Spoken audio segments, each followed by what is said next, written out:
Upala, upala. Hello, how are you? Hello, hello. I'm Intermix Hector. Chifu Hector Mix is my other channel. Intermix Hector Chifu. CHEERFUL.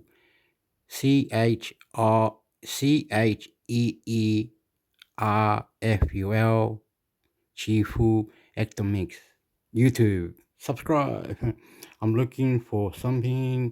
I don't know what I'm looking for. I'm gonna go further. Then go further, then go further, then go one more time, and then count to three. One, one, two, three. Okay, this is where I am. This one, what's this about? Move that down. Okay, then go here, go here. Okay, on the name of God in your body, God, God, God, God in your body, God, God, God in your body, God, God, God in your body. Crazy, crazy, other planets, crazy, crazy, other planets, technology, other planets. Humans are different. On Jesus Christ that died on the cross, the Son of God that died on the cross for our sins. God, God, Jesus, God, God, Jesus, God, God, Jesus, God in our body. Amen. Okay, let's go. A tough industry, Flair CEO puts expansion plans on hold amid debt, delivery delays. Flair CEO Stephen Jones says he's effectively suspending the budget airline's expansion plans for at least a year as it contends with plane delivery delays and hefty debt. United States of America. United States of America. Technology money, technology money, technology money, technology money. God, God, God. You are money, money, money, money, money. On the name of God, the Father of Jesus Christ, in another planet, different humans, they don't die. Debts. This will be a more muted year, he said in an interview, but we'll look to get back into growth mode strongly in 2025. As recently as the fall, the Edmonton-based company aimed to boost its fleet to 26 Boeing 737 MAX jetliners in 2024, up from its current roster of 20. On Monday, Jones said the fleet likely won't grow much in the coming year, due partly to holdups at Boeing Co. The U.S. plane-making giant has faced scrutiny from regulators over its safety record. Most recently after a mid-flight blowout of a side panel earlier this month that grounded 737 MAX 9 jetliners for weeks. Jones said the MAX program has had a number of delays on delivery. Aircraft that were slated to arrive in the spring won't be landing at Flair's gates until late fall, which is not a great time for capacity growth. This is a tough industry, he said. The development of the financial performance will take some time. Flair Airlines owes the federal government $67.2 million in unpaid taxes, court documents show, prompting the Canada Revenue Agency to obtain an order for the seizure and sale of the carrier's property. The sum relates to unpaid import duties on the 20 Boeing jets that make up Flair's fleet, Jones said. However, he said the federal court order obtained by the tax agency in November has no impact on the carrier's operations, which have expanded over the past year and ratcheted up competition with rival airlines. The company has agreed to settle the debt with the CRA, he said. We have a plan in place with them for repayment of the outstanding amount, Jones confirmed over the phone. The court issued writ of seizure and sale was a belt and braces arrangement that they put in place if we were to fail on that plan, which we don't plan on doing, he added. While the terms of the deal are confidential, Jones said it involves monthly payments and characterized the CRA as understanding. The revenue agency said it cannot comment on specific cases for confidentiality reasons, but that it looks to make arrangements with companies based on their ability to pay before it takes further steps to recover the money. As a last resort, we may take additional legal collection action such as seizing property or assets to protect the interests of the Crown, said spokeswoman Kim Thifault in an email. The court order from November 23, first reported by the Globe and Mail, allows the Sheriff of Alberta or any civil enforcement agency to seize and sell Flair's property and assets. It marks the latest chapter in a multi-year struggle to stay solvent and within regulatory lines, as the airline repeatedly crossed paths with the courts. Last March, Flair saw 4 of its planes repossessed in the middle of the night after aircraft leasing manager Airborne Capital claimed that the company regularly missed rent payments that amounted to millions of dollars over the preceding 5 months. In response, Flair launched a $50 million court action against Airborne and 3 other leasing firms, arguing that ongoing demands for payment from the 4 companies were baseless. Flair has touted its achievements in recent months, claiming gains in passenger numbers, the top flight completion rate in the country at 98% and an on-time performance of 69%, weak globally, but solid compared with its Canadian competitors. But the ultra-low-cost carrier faces increased competition from WestJet, newly retrenched in Western Canada even as the Calgary-based carrier wound down low-cost subsidiary Swoop in October, and from Porter Airlines and budget rival Lynx Air, both of which are expanding swiftly. A greater focus on sun destinations this winter has also put Flair in direct competition with other airlines that continue to do likewise, including WestJet-owned Sunwing Airlines as well as Air Transat. I think Flair is probably in the toughest position of any player in the Canadian marketplace right now, said Duncan D., former chief operating officer at Air Canada. He pointed to Flair's debts and plane seizures as evidence of a struggle to stay afloat. The picture that it paints is one where Flair faces much more significant challenges than what would appear on the surface, D said. Jones says Flair has been running a smooth operation propelled by high passenger numbers for much of the past year, despite growing pains at the debt-laden company that's still striving to stabilize its finances and gain consumer confidence. In 2022, the Canadian Transportation Agency prompted Flair to rejig its board and revoke shareholder rights from top investor 777 Partners in order to comply with rules around domestic ownership. Moreover, Flair must continue to make payments of more than $7 million per month on its 20-odd Boeing 737 plane leases and manage loans amounting to between $200 million and $300 million, making import taxes on those same jets all the tougher to pay, Jones told the Canadian press in August. He cited rates of 18% on loans from 777 Partners, the Miami-based company that owns 1/4 of the airline. The interest is non-cash, no monthly payments required, and merely adds to the principal, he noted last summer. At some point there will be some form of reckoning, whether it's a restructure or whatever. Meanwhile, a Facebook page dedicated to Flair passenger woes continues to log issues, but features fewer complaints than in mid-2022, when travel chaos descended on a sector unprepared for the surge in post-pandemic flight demand. This report by the Canadian Press was first published January 29, 2024, with files from Tara Deschamps in Toronto. Companies in this story: TSX-TRZ, Christopher Reynolds, The Canadian Press. Added to watchlist. You will now see more Eek.to news and updates on Yahoo. Added to watchlist. You will now see more Bains and updates on Yahoo. Added to watchlist.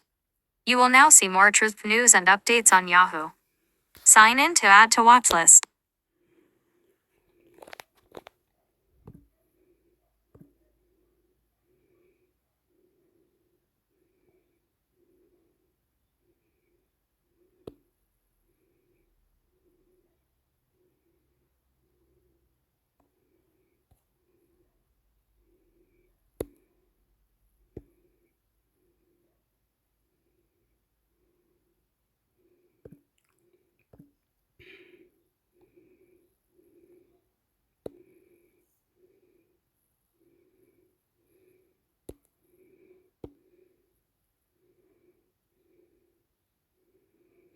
My God. Oh, God. Household finances, gap insurance market on ICE's regulator demands, overhaul Forbes Advisor UK. The 9th of February, FCA says customers not getting fair value. Firms accounting for 80% of the guaranteed asset protection gap insurance market have agreed to pause sales of the product, following a request from the Financial Conduct Authority FCA, writes Brianne Horn. Gap insurance is usually sold alongside car finance and covers a vehicle's loss in value if it is stolen or written off before the finance is repaid. Brand new vehicles experience a steep fall in value as soon as they are sold. If they are then written off, the owner thus receives significantly less from their insurer than they owe to their car finance provider. If they bought the car using their own money, they will likewise see a gap between what they receive from their insurer and what they paid, leaving them unable to buy a like-for-like replacement. The FCA believes the gap insurance market is failing to provide fair value to customers. Its research shows that only 6% of the amount customers pay in premiums for gap insurance is paid out in claims, while in some cases 70% of the value of premiums was paid out in commission to third parties, such as car dealerships involved in selling gap policies. As part of the agreement to pause sales, the firms have committed to make changes to their gap products to provide better value for customers in line with FCA rules. Under the FCA's consumer duty regime, which came into effect in August last year, and which set standards to protect customers using financial services, gap insurance providers must ensure that their products and services meet their customers' needs. Sheldon Mills, Executive Director of Consumers and Competition, said, "I welcome the agreement by firms providing gap insurance to pause sales while they work on improving value for customers. Gap insurance can provide a useful service to customers, but in its current form it does not offer fair value and we want to see improvements. We will continue to work closely with firms as we carry out further engagement to resolve these issues and ensure customers are getting fair value products that meet their needs." Aidan Rushby, CEO and founder of Carmula, the car finance app, said, "Some consumers have undoubtedly been ripped off on their gap insurance policies. The problem isn't the product itself, which can be very useful, but in how it is sometimes sold. Especially where this involves huge markups when identical coverage could be purchased online for a fraction of the price." This move is an example of the FCA enforcing its consumer duty policy and sends a clear message to the industry that pricing has to be justified. Providers can expect to be questioned if they can't explain the relationship between the benefit of a product and the price a customer pays for it.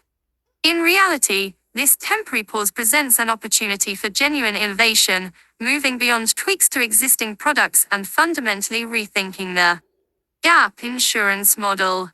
Rushby offered a number of suggestions for how gap insurance could be improved.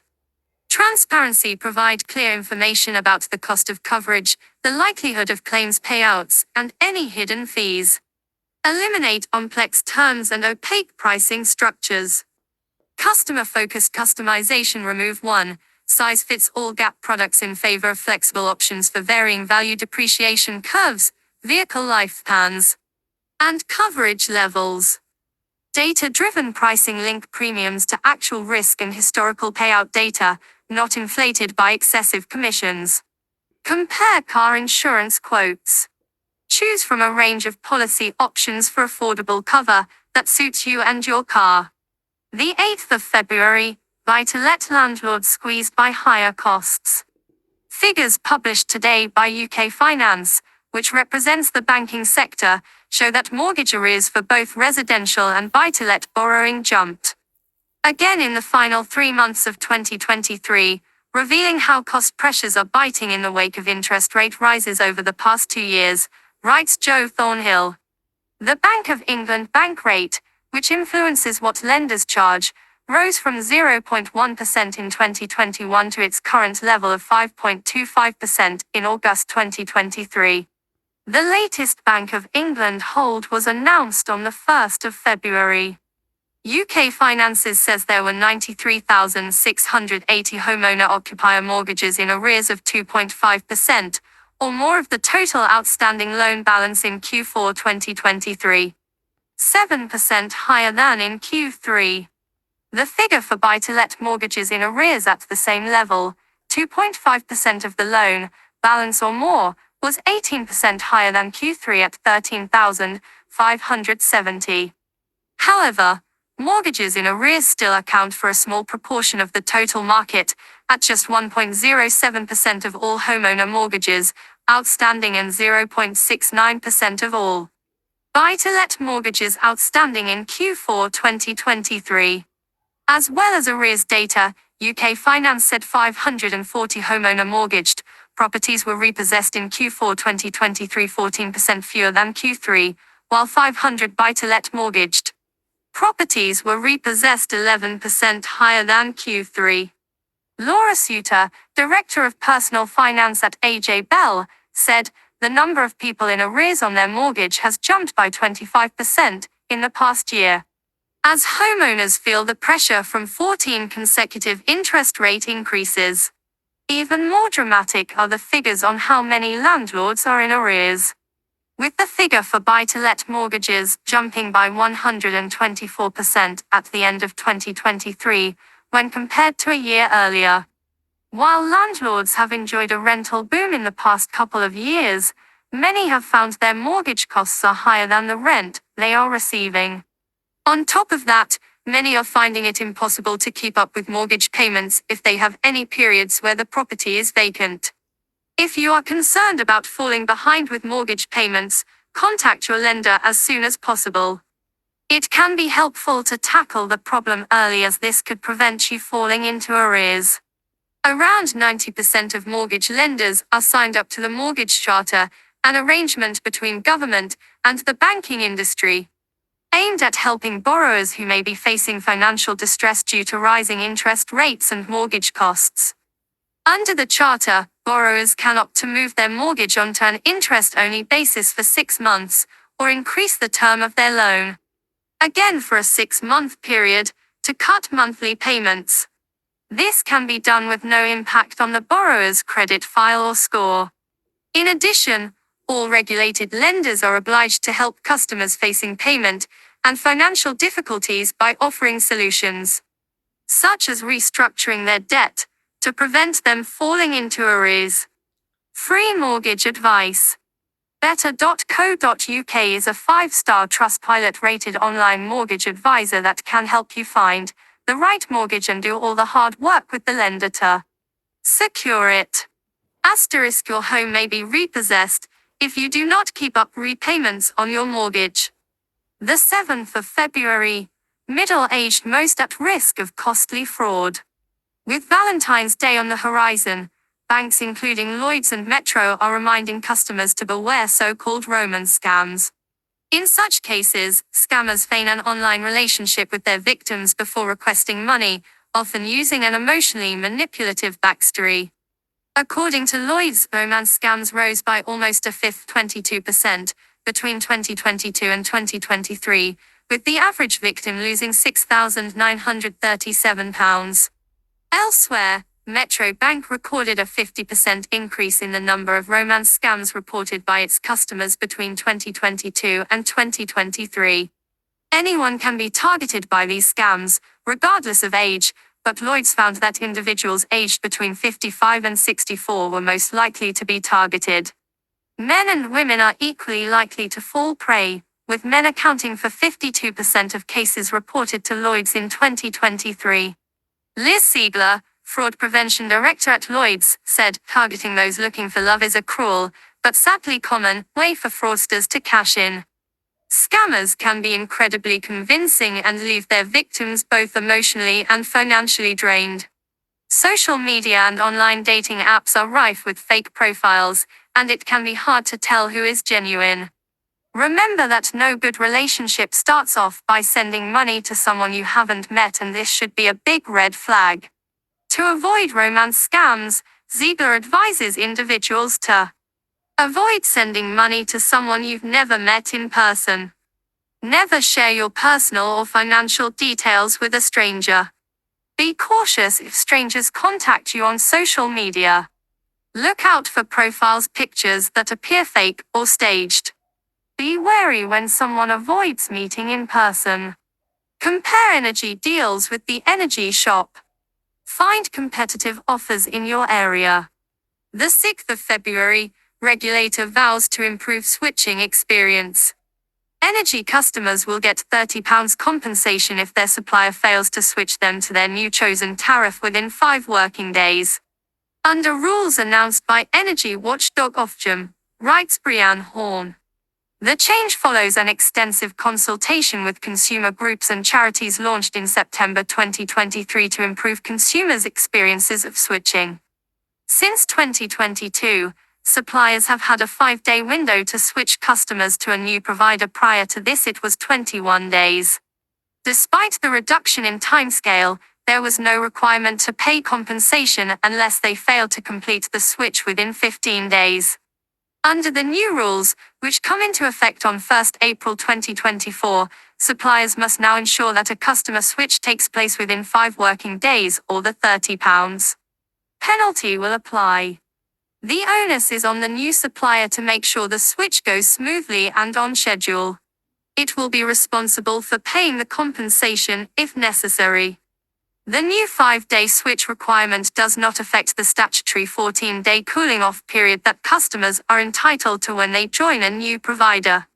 So it will still be possible for the customer to change his or her mind. The number of customers switching energy providers at the end of 2023 increased 9.3% compared to October 2023. This recent figure is almost 3 times as high as in 2022, when a lack of competitive tariffs due to the high price of fuel on wholesale markets brought switching to an almost complete halt. Ofgem forecasts that the rate switching will continue to increase in the coming months thanks to market stability. Ofgem's price cap, the amount an average family is expected to pay for gas and electricity in 12 months, is forecast to fall from £1,928 to around £1,620 on the 1st of April. Melissa Giordano at Ofgem said, customers who see better energy deals on the market or experience poor service must be able to vote with their feet and move energy supplier quickly. As a regulator, we have already slashed the amount of time within which suppliers must switch a customer by 2/3 to just 5 working days. We are now going further by requiring any supplier who misses that deadline to pay the affected customer £30. We are already seeing switching levels up from last year, and this new move, welcomed by leading charities, will further empower customers to take control of their energy bills this winter and beyond. Compare energy deals with the Energy Shop. Find competitive offers in your area. The 6th of February, drivers hit by costs up 12% in Q4 2023. The government must provide more help for people to transition to electric vehicles (EVs) if it wants to hit its net zero targets for 2050. According to the Environment and Climate Change Committee in the House of Lords. The cross-party group of peers says progress on the transition from petrol and diesel to battery-powered vehicles is not happening fast enough. It is calling for targeted grants to help people afford EVs. EVs currently make up only around 3% of all vehicles on UK roads. New EVs are more expensive than new internal combustion engine ICE vehicles, while charging points are not nearly as abundant as fossil fuel stations. The government is committed to ending the sale of new petrol and diesel vehicles by 2035. It also passed the zero-emission vehicles mandate in December, requiring manufacturers to sell an increasing proportion of their total sales as EVs every year for the rest of this decade. However, Rishi Sunak, the Prime Minister, has said the UK needs more time to prepare for the transition. But the CC says the government must publish a roadmap to 2035 setting out the steps it will take to achieve its ambitions. As well as recommending grants for EV buyers, the committee wants to boost EV charger rollout with a review of outdated and disproportionate planning regulations. Make sure charging is reasonably priced, with VAT equity between private and public charging at present. Private use of energy attracts VAT at 5%. But public chargers face VAT at 20%. Invest in the UK's recycling infrastructure to recoup materials for use in EV battery production. Baroness Parminter, the committee chair, said, the evidence we received shows the government must do more and quickly to get people to adopt EVs. If it fails to heed our recommendations, the UK won't reap the significant benefits of better air quality, and will lag in the slow lane for tackling climate change. EV repairs increasing premiums. The cost of car insurance was 12% higher in the final 3 months of 2023 than the preceding quarter.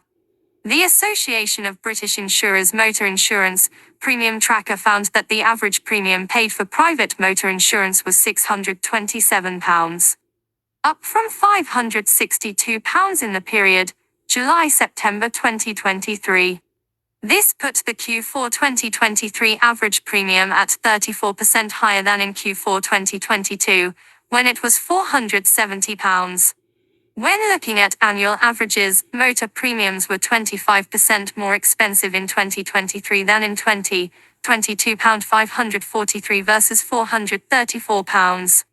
The RB says the cost of repairs is the main factor behind the increases, pointing to a mixture of higher labor and energy bills and also the fact that vehicles are becoming more sophisticated, particularly EVs, requiring ever more specialist expertise to repair. Premiums have also gone up because longer repair times are pushing up the cost of providing replacement courtesy vehicles. Rising prices for new vehicles following write-offs, along with payouts for vehicle thefts, also contributed to higher costs.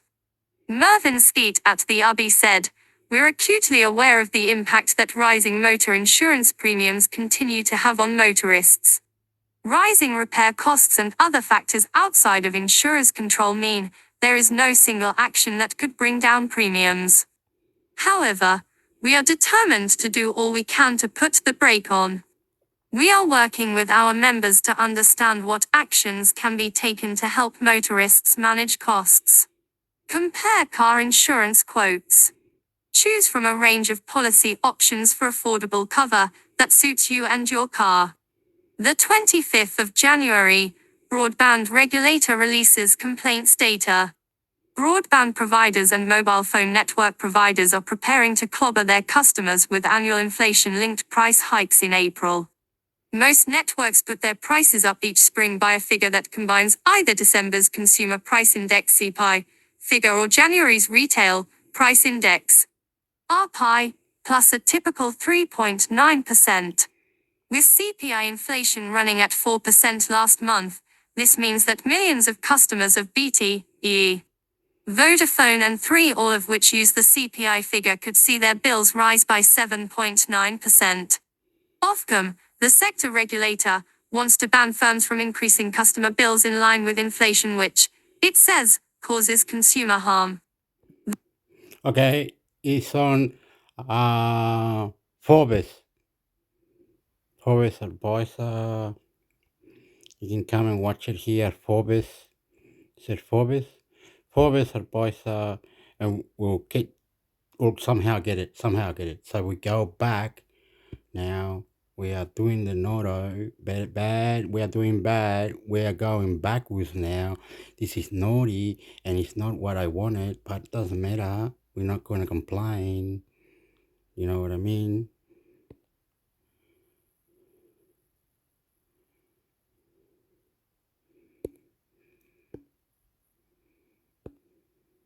God. What the collapse of a company owing $300 billion means for the world. A Hong Kong court ordered the liquidation of China Evergrande, the world's most indebted property developer.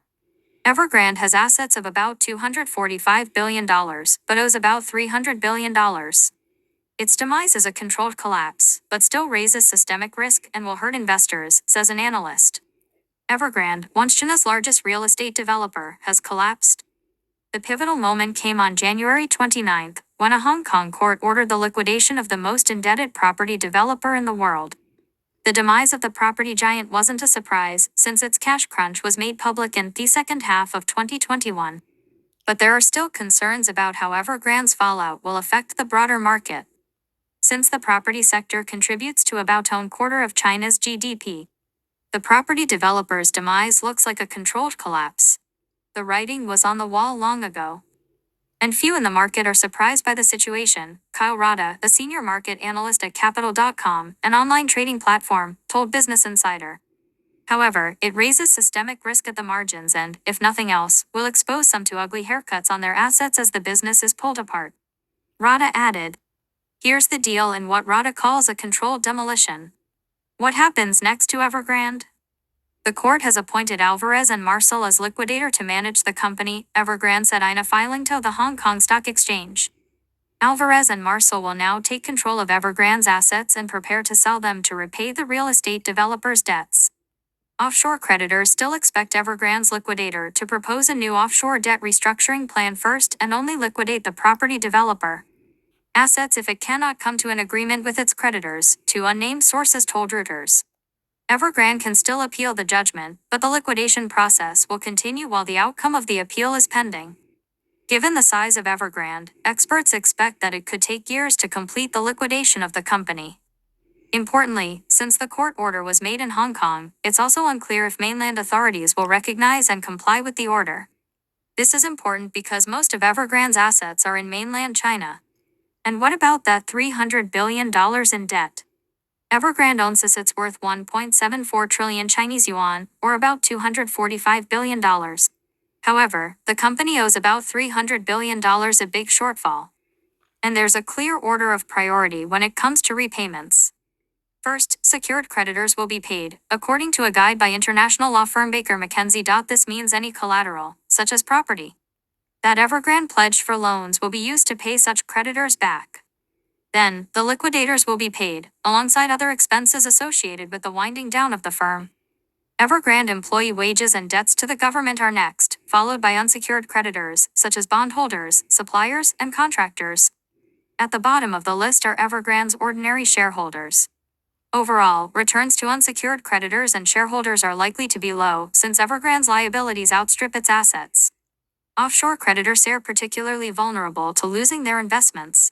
That's because Beijing authorities will likely prioritize maintaining social and political stability on their home turf. They'll protect investors at home first, and try to ensure that people who have paid for Evergrande properties eventually get their homes. Onshore stakeholders are busy working to ensure home purchasers will eventually receive the homes they have paid for one way or another.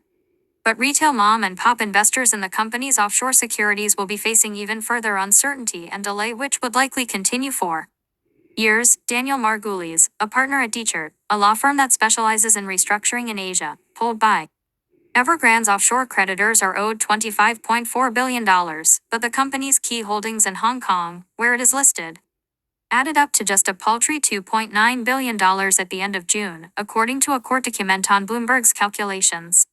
In July, Evergrande cited an analysis by Deloitte that estimated a recovery rate of 3.4% on its debt if the company is liquidated, per Reuters. Creditors now expect the recovery rate to be less than 3%, according to Reuters. What happens to the rest of China's property market? Many of Evergrande's real estate peers are already in trouble and have defaulted on their debts. But restructuring isn't impossible. Debtwire data showed 32 developers in China managed to complete 42 restructuring processes covering 104 tranches of offshore bonds worth $33.1 billion from July 2021, around the time the current property crisis started, to the end of October 2023. However, Evergrande owes around $300 billion, which is about 10 times more than what was collectively restructured by the 32 developers above. At large, Evergrande's fate reads like a warning sign to other companies in China, Margulies said. That's because the court order to liquidate Evergrande signals that problems of this size in China will likely end up in some form of liquidation, whether onshore or offshore, Margulies said. How will the Evergrande collapse impact sentiment in China's economy and markets? It's tough out there. China's economy has been struggling to recover since it started lifting pandemic-related restrictions more than a year ago. It's facing significant headwinds from a property crisis, deflationary pressure, and a demographic crisis. China, the world's second-largest economy, grew 5.2% in 2023. While that was better than the COVID-battered performance of 3% in 2022, it's still one of the economy's worst showings in 3 decades. Market sentiment over China's economy is so bad that the country's stock market sold down massively in the first weeks of January as investors made a dash for the door. Notably, the stock market sell-off came before Evergrande's liquidation order. Given that Evergrande's demise wasn't unexpected, the markets didn't react much to the news. Hong Kong's Hang Seng Index ended up slightly higher the day the court order was made. The CSI 300 ended slightly down, indicating that Evergrande's winding up has been priced in and is being actively managed by authorities. There are no signs of panic yet. If anything, it reveals the proactive and incrementalist approach authorities are adopting to manage China's painful economic reformation, said Rada. China is trying to engineer the transition of its economy after several decades of breakneck growth to one that is on a sustainable trajectory. It has detailed the three new growth areas of electric vehicles, lithium-ion batteries, and solar cells. Evergrande's liquidation is a sign that China is willing to go to extreme ends to quell the property bubble, Andrew Collier, a managing director at Orient Capital Research, told Reuters. This is good for the economy in the long term but very difficult in the short term, he added.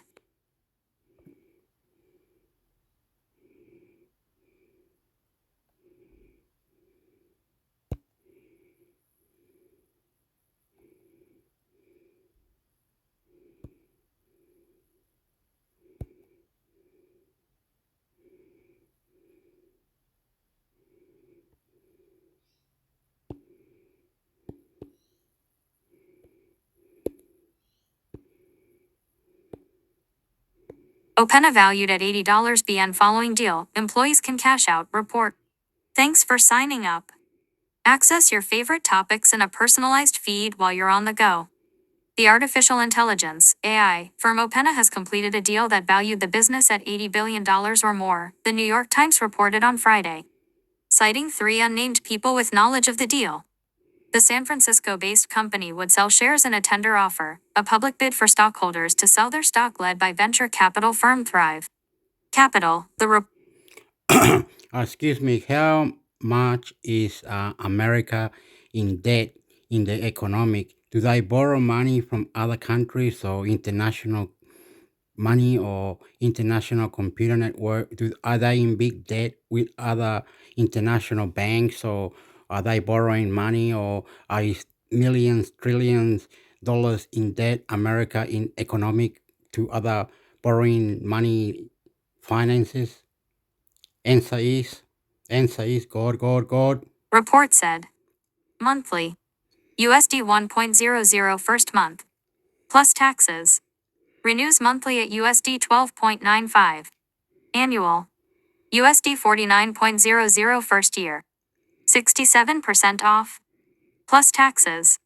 Renews annually at USD 149.00. Looks like something went wrong. Please try again.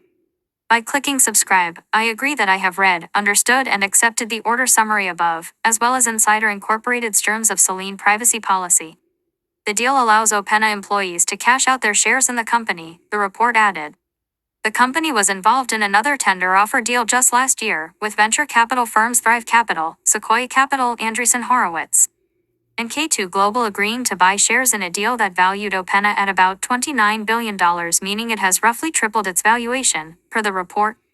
Opena has been at the heart of the boom since the release of its ChatGPT chatbot in November 2022 thrust it into the limelight. The firm, which Sam Altman leads, saw its revenues soar to more than $1.6 billion in 2023 due to an explosion of interest in the tech. It has also received huge backing from tech giant Microsoft, including $10 billion last January. Opena recently unveiled its latest AI tool, Sora, allowing users to create videos based on text. Sora can generate videos up to a minute long while maintaining visual quality and adherence to the user's prompt, the company says on its website. Previews of the product, which is now set to be tested by red teamers to assess critical areas for harms or risks, show highly realistic footage of an art gallery tour and a woman walking along a rainy Tokyo street. We're sharing our research progress early to start working with and getting feedback from people outside Opena and to give the public a sense of what AI capabilities are on the horizon, the company added. What's this? Let me see. Oh, they cut it, Hector. They cut it, bro. They just cut it. Or did I just... Oh, you're not allowed to log in or something?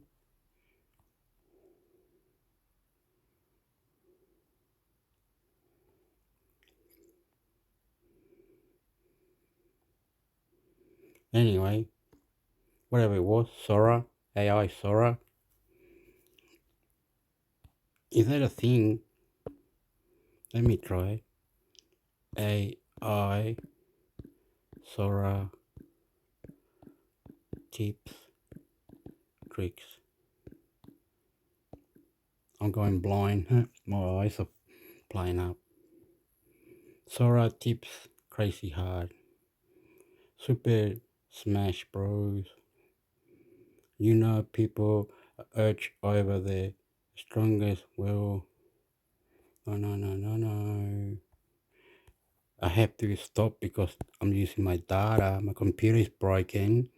So I have to stop this shit. Is America in debt? Like trillions of debts, is it? Like, do they own... So they borrow money from the international bank network, did they? I don't know who's in debt.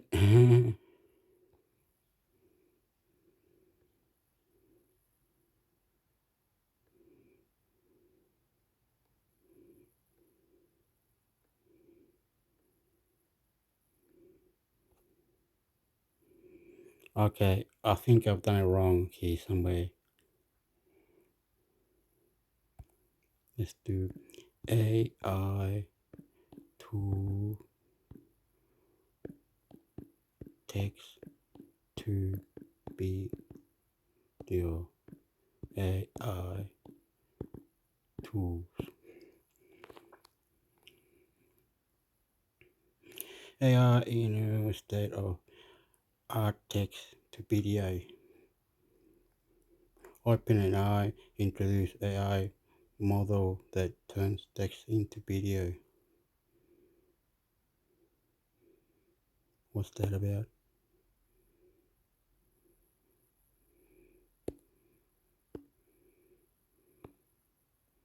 OpenAI introduces AI model that turns text into video, Trey News. Microsoft-backed OpenAI is working on a software that can generate minute-long videos based on text prompts, the company said on Thursday. The software, called Sora, is currently available for red teaming, which helps identify flaws in the AI system, as well as for use by visual artists, designers and filmmakers to gain feedback on the model, the company said in a statement.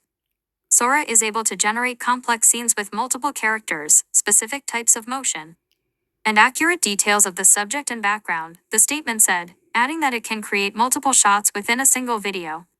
Apart from generating videos from text prompts, Sora can animate a still image, the company said in a blog post. The video generation software follows OpenAI's ChatGPT chatbot, which was released in late 2022 and created a buzz around Gen AI with its ability to compose emails and write codes and poems. Social media giant Meta Platforms beefed up its image generation model Emu last year to add 2 AI-based features that can edit and generate videos from text prompts. The Facebook parent is also looking to compete with Microsoft, Alphabet's Google, Open's new Tab and Amazon in the rapidly transforming generative AI universe. Sora is a work in progress, with the company adding that the model may confuse the spatial details of a prompt and have difficulty in following a specific camera trajectory. OpenAI said it was also developing tools which can discern if a video was generated by Sora. Whoa. Ooh, that went so fast. I don't even know what's this. Better than real man, young Chinese women turn to AI boyfriend. AI boyfriend, is it?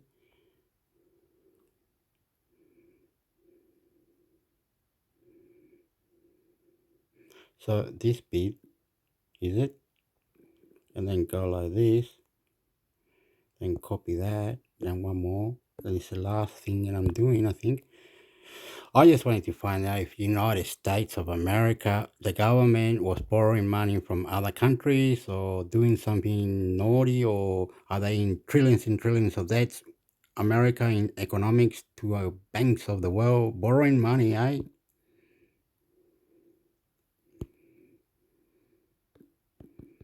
News, tips, tricks, news. Doesn't matter, Hector. Don't have to worry. The America's in big debt. We need to help him. We need to help him all out. People can be greedy. How you don't go down or come to Australia or China to China or come to anywhere. We love it and make it good, economic, everywhere. Beautiful. I love you. Everybody happy. because Joe Biden, America president, we love you. Always love, always connected to Australia, UK, Germany, China. Many things could happen. You never cry, never lie. All good, all good.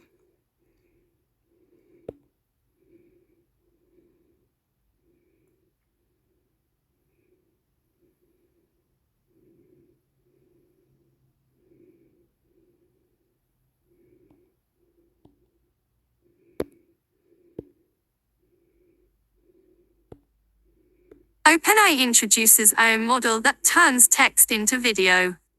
Microsoft-backed OpenAI is working on a software that can generate minute-long videos based on text prompts, the company said on Thursday. The software, called Sora, is currently available for red teaming, which helps identify flaws in the AI system, as well as for use by visual artists, designers and filmmakers to gain feedback on the model, the company said in a statement. Sora is able to generate complex scenes with multiple characters, specific types of motion, and accurate details of the subject and background, the statement said, adding that it can create multiple shots within a single video. Apart from generating videos from text prompts, Sora can animate a still image, the company said in a blog post. The video generation software follows OpenAI's ChatGPT chatbot, which was released in late 2022 and created a buzz around Chennai with its ability to compose emails and write codes and poems. Social media giant Meta Platforms Meta beefed up its image generation model Emu last year to add two AI-based features that can edit and generate videos from text prompts. The Facebook parent is also looking to compete with Microsoft, Alphabet's Google, and Amazon's or in the rapidly transforming generative AI universe. Sora is a work in progress, with the company adding that the model may confuse the spatial details of a prompt and have difficulty in following a specific camera trajectory. OpenAI said it was also developing tools which can discern if a video was generated by Sora. Reporting by Juvaria Tabassum. Editing by Anil D. Silva.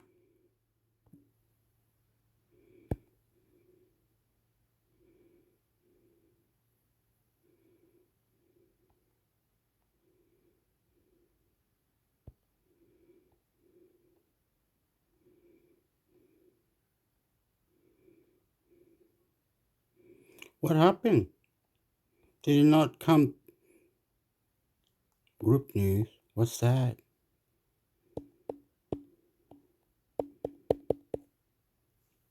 What happened, Hector? What happened to this one? Did it trick you and not do the right thing or something?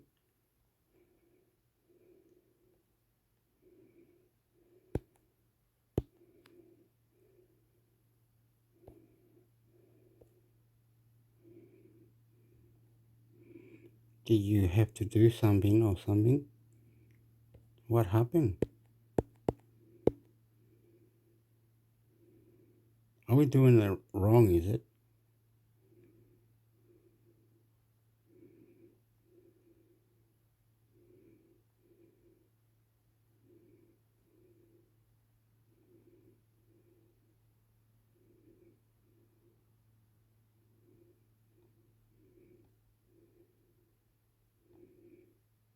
Nah, this one doesn't. It's silly. It did something. It did that, but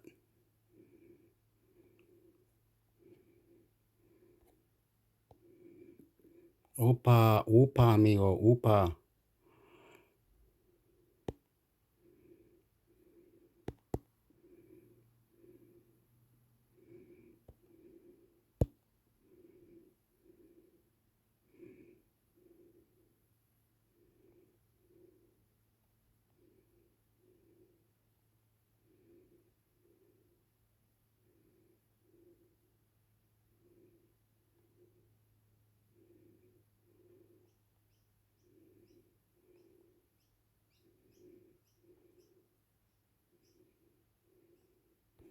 Wow.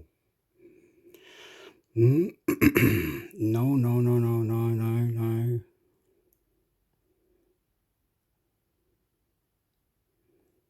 Can Can it go like...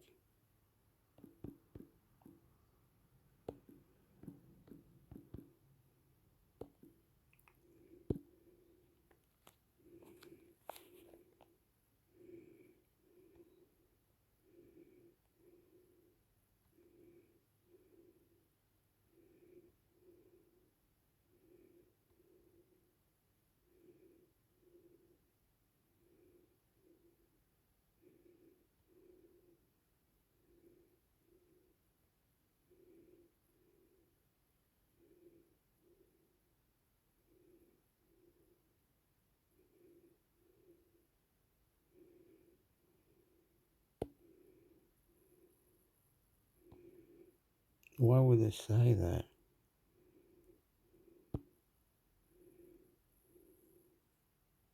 Russia has obtained a troubling emerging anti-satellite weapon, the White House says. By Amr Madhani and Zeke Miller, Associated Press. Washington, AP, the White House publicly confirmed on Thursday that Russia has obtained a troubling emerging anti-satellite weapon, but said it cannot directly cause physical destruction on Earth.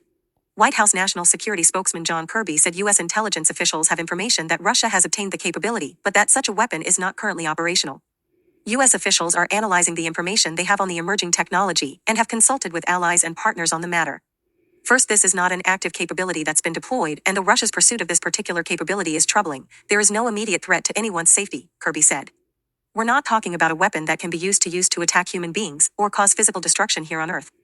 The White House confirmed its intelligence after a vague warning Wednesday from the Republican head of the House Intelligence Committee, Ohio Representative Mike Turner, urged the Biden administration to declassify information about what he called a serious national security threat. Kirby said that the process of reviewing and declassifying aspects of the Russian capability was underway when Turner regrettably released his statement.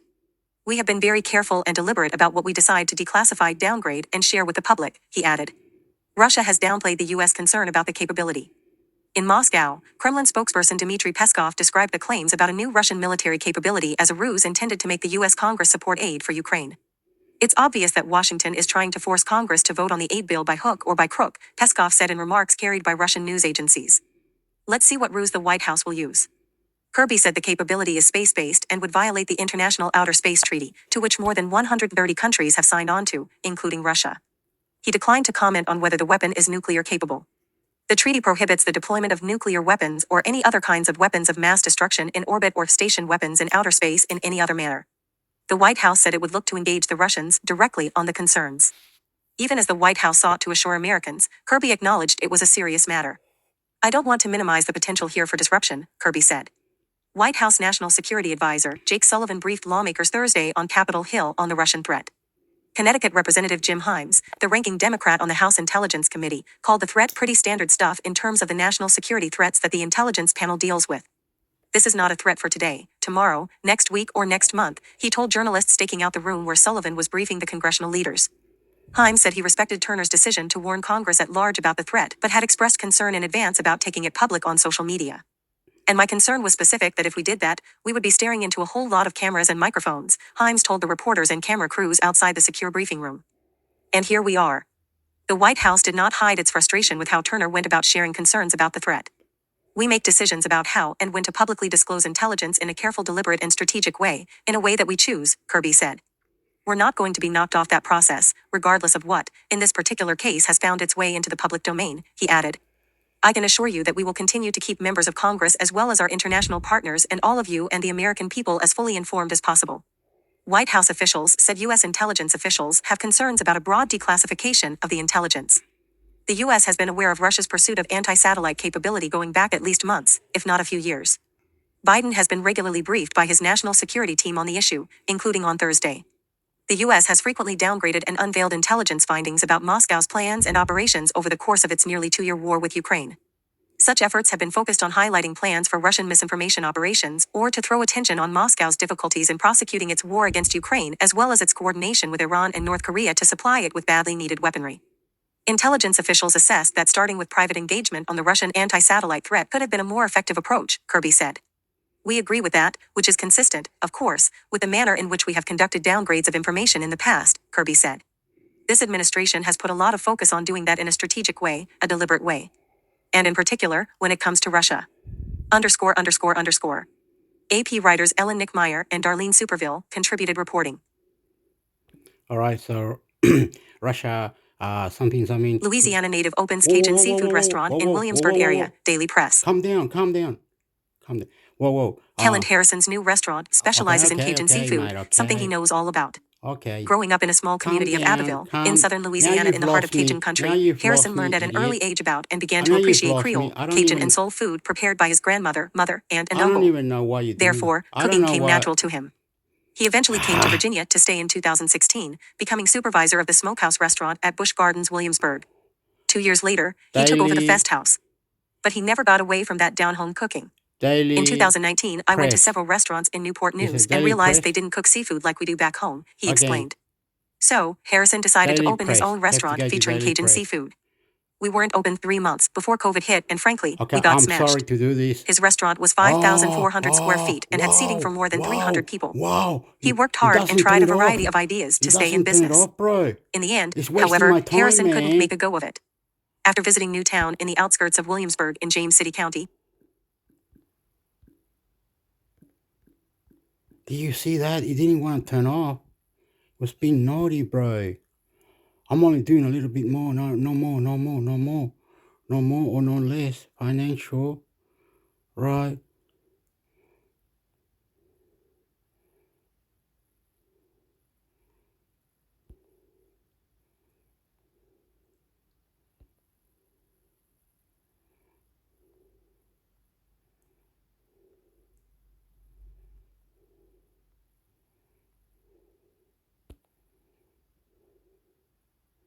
This is Australia, ain't it? Okay, last one.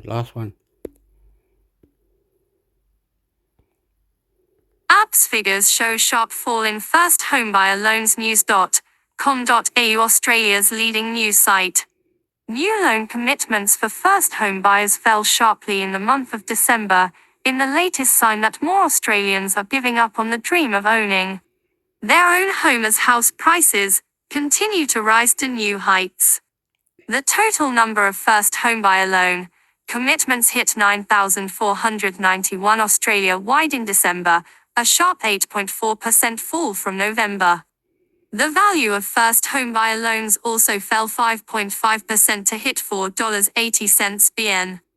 Though December registered a sharp drop, 2023 in total registered 12.9% growth in the number of first homebuyer loans.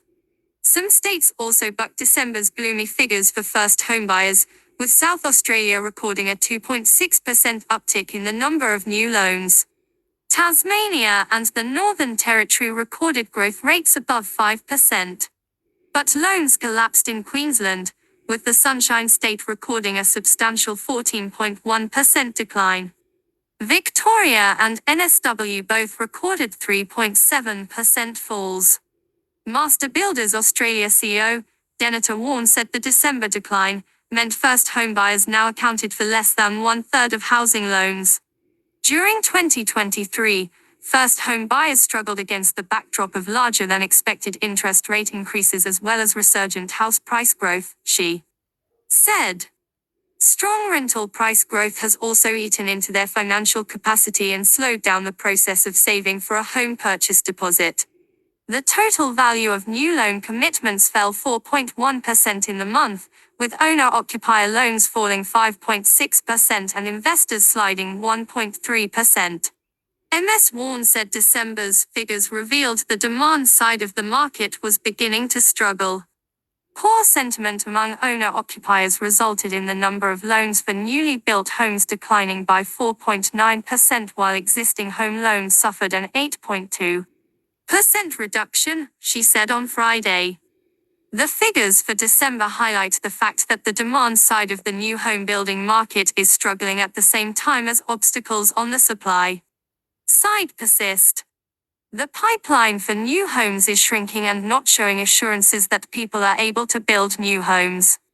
Perfect storm of headwinds. Australia faces housing construction pressure. Australia has encountered a perfect storm of headwinds, making it very difficult to deliver the amount of housing the country needs. According to REA Group Executive Manager of Economic Research Cameron Kusher. Video player is loading. Remaining time minus 0 hours. Current time 0 hours. Duration 0 hours. Beginning of dialog window. Escape will cancel and close the window. Text color transparency. Background color transparency. Okay. Window. Okay, I'm gonna stop it. It's gone past the hour now. God, dear God. Anyway, I was meant to stop it. It's gone past the hour. I was meant to put it on MP3. It's so fucked, it's fine. It's fucked. I don't know the saying. I go fucking everything. Anyway, Australia has a problem with houses. The closer they are to the ocean, it's going to cost millions of dollars. Less to the ocean, less. And if your house has been burned or under flood, well, that's another issue which you have to cry now. I'm sorry, floods and what was the cyclones, electricity. Your house is down, broken, or a tree went through it, or it fucked out, or whatever, floods or rain or hot weather, bushfires, everything. That's it. Goodbye. So fucked, man. Repair, do this, do that. It's a lot of things going on, man. And the bank were arguing the other day. Okay, you borrow this amount, we're gonna tax you this. The headaches. Okay, I'm into mixed sector. I'm supposed to put this on tax, but I'm not gonna make it. Fuck you, goodbye. I love you. Let's eat a sandwich. I love you. Let's eat a sandwich. Love you. Good night, my God. In the name of God, in the body, God. God, the Father of Jesus Christ. God, the Father of Jesus. Amen. Into mixed sector. Chifu Hector Mix. Adios, amigos. Love you, God. This is God called Poo Potato. I love you.